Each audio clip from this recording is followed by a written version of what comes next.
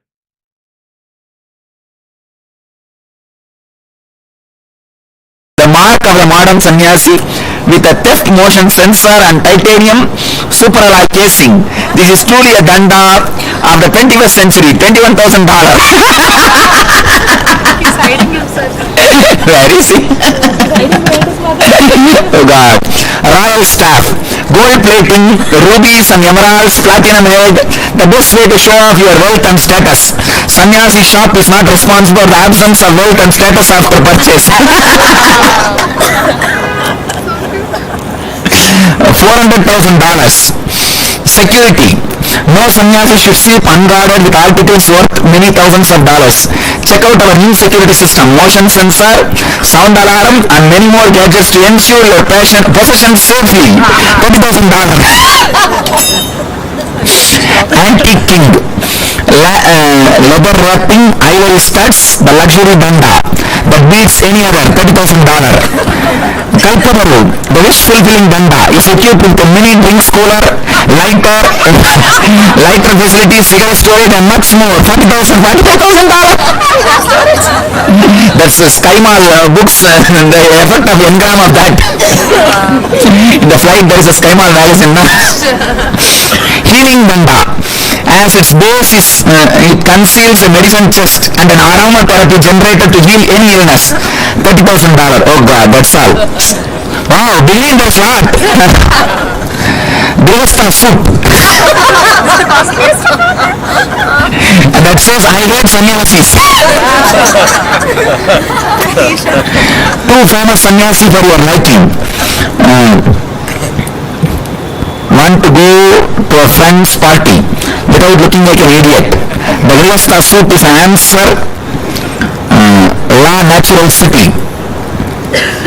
Dweller suit with secret compartments for grandas, commandables and other incriminating items.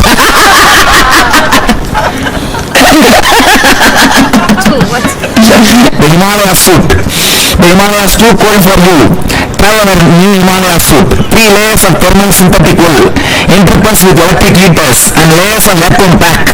Warning, wear above 20 degrees Celsius, minus 20 degrees Celsius, and risk of dying of heat.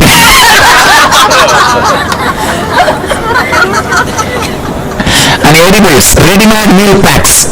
The only solution to starvation, ready-made meal packs. Drop a sachet into the kamandalu, then bring to boil. Oh God! My recipe. Then bring to boil and serve. Available in 6 flavors. Cheese, garlic, bars in the hot sauce, double fried chips, McDonald's burger, chili mushroom, Manchurian, Rambi Ramisu. Ram, Buramisu and Kurkure Masa Mixa. Especially made by brahmacharis. Tapas LSD. Wow. Trouble with concentration. I want your friends to be amazed at your concentration skills. Take Tapas LSD. 1 dose can isolate you from the world and draw you into yourself. When you awake, your friends will be gapping in amazement. $10,000. Note not to be used within 3 miles of a policeman. He did this in the bus stop. God, what creative these guys became. And he's telling I'll take a printout and give. I can't give this. I said this is original on pencil. You give it today. Still hiding. Hey, create a good shop. It will be really nice. Kalpataru danda. And he has put a light, fan, cigarette smoker, liquor box, shower, everything in the Kalpataru danda. Titanium danda.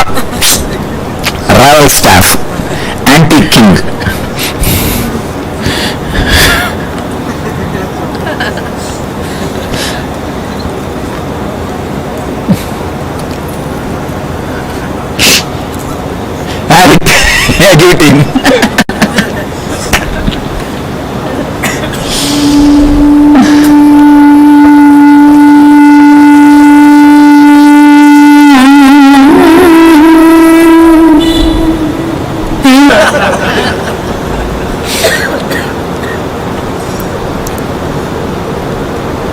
Vivekananda was sitting under the banks of Ganga in Calcutta. One lady, old lady, got washed away in the water. She was shouting, "Save me, save me." Vivekananda said, he was sitting with his swamis, brahmacharis. Whoever jumps and saves her, whether you save or get washed, I'll give you enlightenment. 12 crows jumped. And finally they saved the old lady. All 12 came out. He gave sannyas to all 12 of them immediately in half an hour. He gave them sannyas, and that all 12 became the first circle of his sangha. In the 12, I think 4 or 5 became successors, presidents of Ramakrishna Mission. He immediately gave them sannyas. He said, "You guys are much more worthy of sannyas." One lady gave sannyas to 12 people.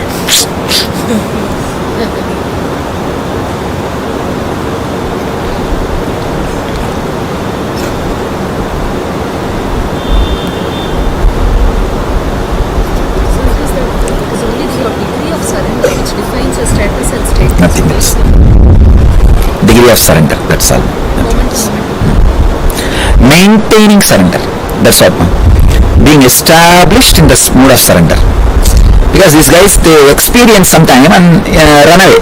Like Ramakrishna says very beautifully, the mongoose in the village, they will go and hide in their holes.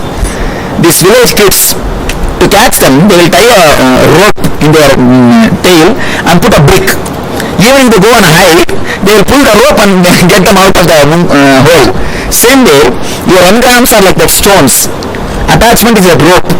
Even if you go and experience surrender, that can just pull you out. That only you should take care. It's easy to experience surrender with you. That's what I'm saying, no? No, not only that, even with me experiencing, if you are continuously experiencing, then no problem. Continuous experience, that's where continuously being established.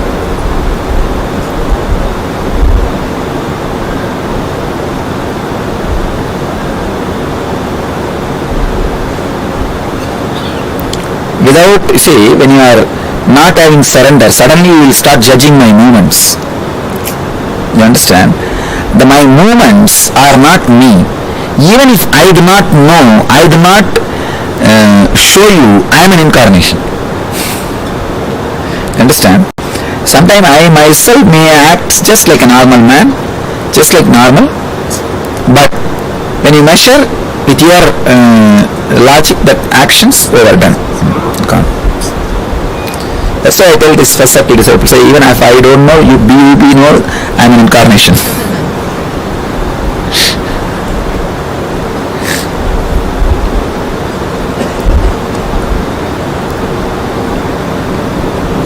Do the scheduling. There was on the way one family who Huh? came. I didn't believe at all it will be open. You only told me all roads are closed. Swamiji told me, decide first place where you want to go. I'll open tomorrow. That's very what I said. Where you want to go, tell me, I'll open that tomorrow, immediately. And I heard somewhere Now after the we came, Kedarnath was the lost first it. place. Kedarnath, Swamiji want to go Kedarnath first. All right, go. After we came from Kedarnath, apparently it got And the blocked. day Swamiji landed in Rishikesh, rain stopped that day. And as soon as we started, it started raining. ஏன்னா 4 நாளைக்கு திறக்கான்னு சொன்னாங்கப்பா. யமுனோத்ரி கங்கோத்ரி எல்லா ரூட்டும். Manishananda, you told me 15 days at least will take. Even the first road, he said it will take 4 days. I said nothing doing, tomorrow it will open. You plan. I told tomorrow where you want to go. You just show me. Actually, I told him to bring the map. I saw the map. And he brought the map. I just put my hand. It's all open. Now you block. Now you book. We should authorize this climate guru Swamiji. No guru in the world can do this. Actually, he showed me. where the black age Swamiji, where it's all black, and where you are supposed to go. I put my hand and it's all open. Now plan for it, all blacks are removed. Go, over. Swamiji, the hotel fellow is telling, it cannot be believed. It is Sakshat, I mean, really, he himself has converted to that. What is there? You see, nature respects us. When we respect nature, we are the most ecological group who never disturb Ganga, Himalayas, who come happily and celebrate and go back. So nature respects us, that's all.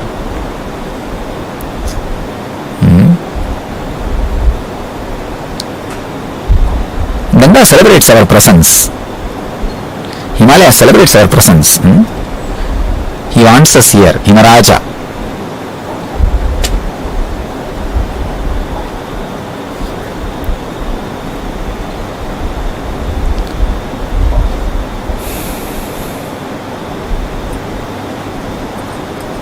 So you guys had this time Darshana of Vyaskufa also. Vyaskufa, Saraswati,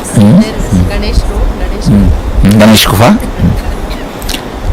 Ganesh also wrote in Vyaskufa only. Then he stayed there, rested there. After the tiredness of writing, he just slept there itself. Because that Pandit told us from up the Vyas would talk and down Ganpati would No. He sat there only and wrote. He slept here. That's the story. He told us like this. That's why if you go into that cave and sit, you will feel, if you will hear the sound of an elephant roaring. When the elephants sleep, there will be mild sound. That sound will be heard. I levitated so I hit my head on the rock. Too much it was shocked that it was too powerful. It was always rainfall near the source of Saraswati. Yes. Oh, there's a rainfall. It is not so small, it is disappearing to earth. See, source is from sky. When she landed, she disappeared into the earth with that force. Naturally, when the water comes, it makes a small dent in the... so it went so deep. And then after that, it hitting the stones below, it came back and started flowing. That U part is Saraswati. That out part is Ganga.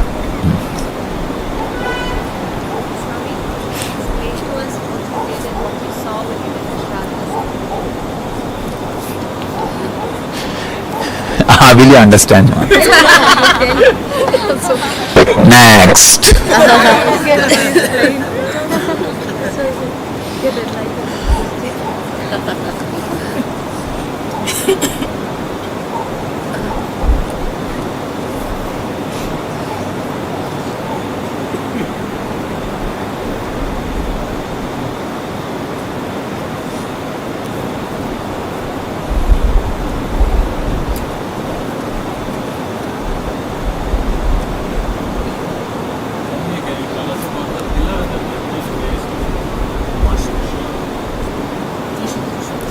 Trishul. I don't know much idea about it, but whatever they say seems to be believable, because that weight is standing but it is shaking. Really, I am surprised, because if it is installed strongly, it cannot shake, and if it is shaking, how long it can be standing? It is standing. At least last 10 years I have seen it standing. 1999 I have seen. And 1995 I have seen twice. So from 95 now 15 years. I don't know. That may not be true, but its standing is really surprising. And it is heavy. That heavy, if it is installed nicely, it will not shake. If it is not installed, it will not stand. Is it not? And how technically they managed both, we don't know.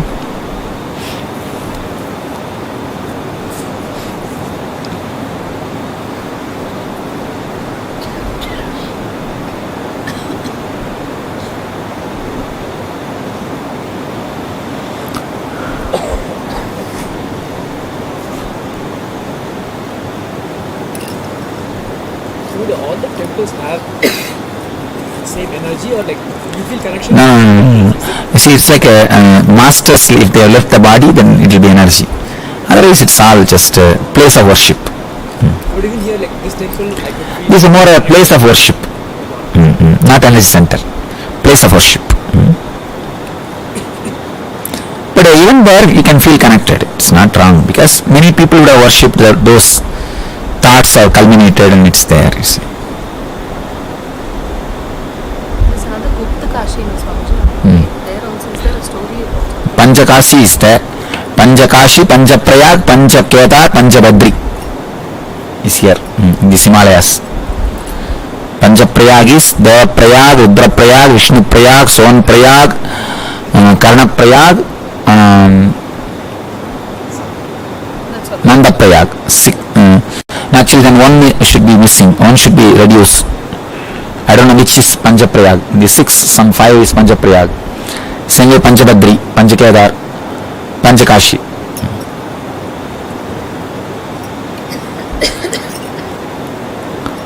In Himalayas alone. And all over India, 12 Jyotirlinga and 12 Prayagas are there. Kashi, they say that Pandavas first came to meet Shiva there. Oh. Went away from there because he didn't want to. They destroyed their own kin, so he didn't want to meet them there. So he went to Kedar and then traveled. They ran behind Kedar Pindi.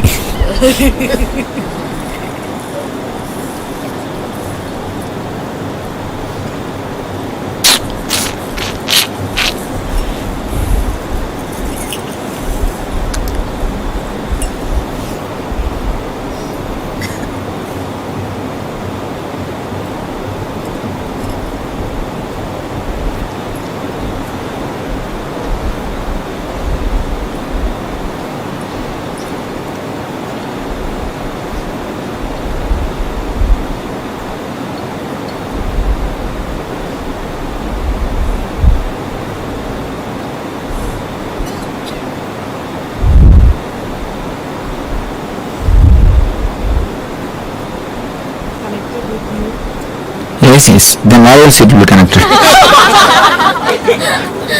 No, whether I am in the physical body or not, whether you are in the physical body or not, connection is eternal.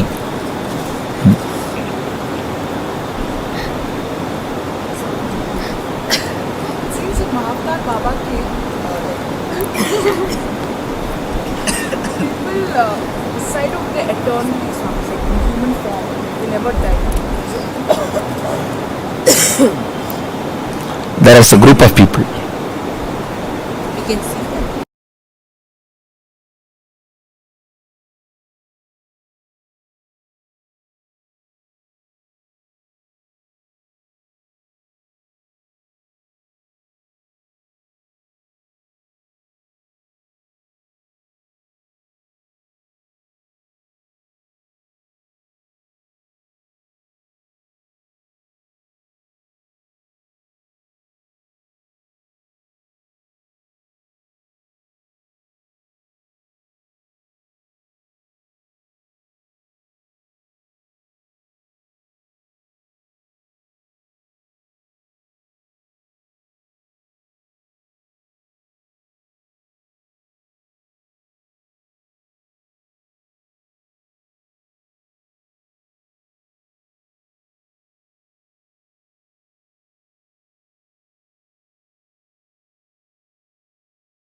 Now, we'll be moving on into the next step. Take a moment to contemplate this phrase. Mamyeka, Mamyekam Sharanam Vraja. Surrender unto me alone. Reflect on what this means to you personally. Consider, what does surrendering mean in your life? Are these areas where you feel resistance to surrendering? How does the idea of surrendering to a higher power bring you comfort or challenge? Example reflection question. Where in my life do I struggle to let go and trust? In what ways can I practice surrendering daily?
Now we'll be moving on into the next step.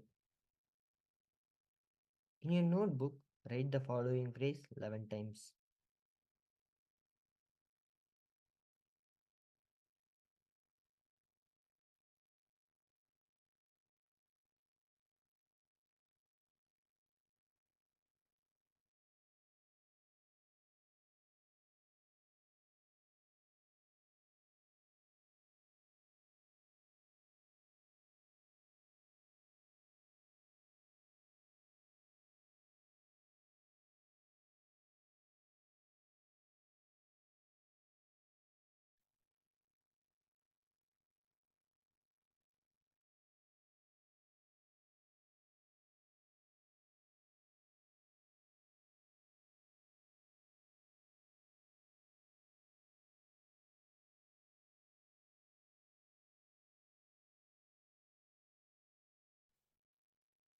Step 3.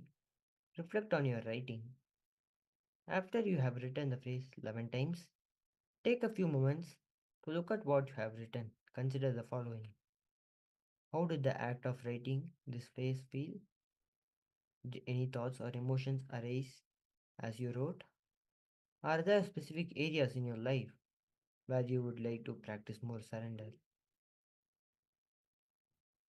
Take a few moments to complete this process.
Yes.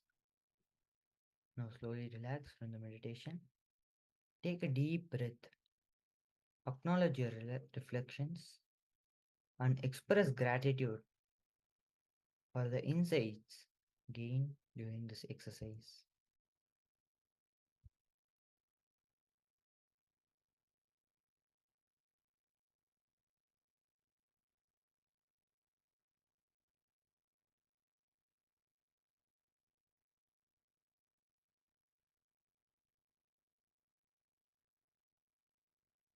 Next, we'll be moving into the internalization process on types of surrender.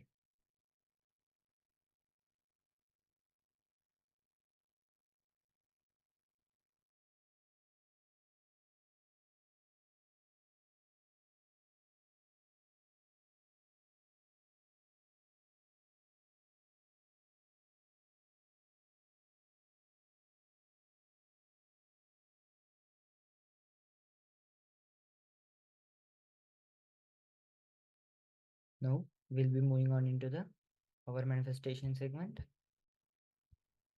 The power we are going to manifest now is teleportation, along with third eye reading. Open your Living Enlightenment book and receive your powerful cognition. And tie your eye bands and ask your partner to write down something.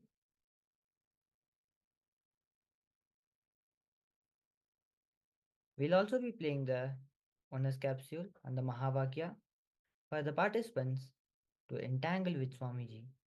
Don't have any self-doubts while manifesting the powers, because once we get the doubt that is it us who are manifesting, that time itself the power manifestation will not happen, because it is not us who's manifesting the powers, it is Swamiji.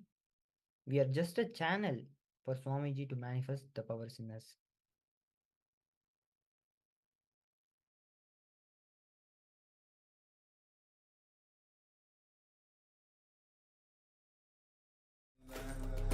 Paramashivoham. Om Nityananda. Paramashivoham. Om Nityananda. Paramashivoham. Om Nityananda. Paramashivoham. Nityananda Paramashivoham. Om Nityananda Paramashivoham. Om Nityananda Paramashivoham. Om Nityananda Paramashivoham. Om Nityananda Paramashivoham. Om Nityananda Paramashivoham. Om Nityananda Paramashivoham. Om Nityananda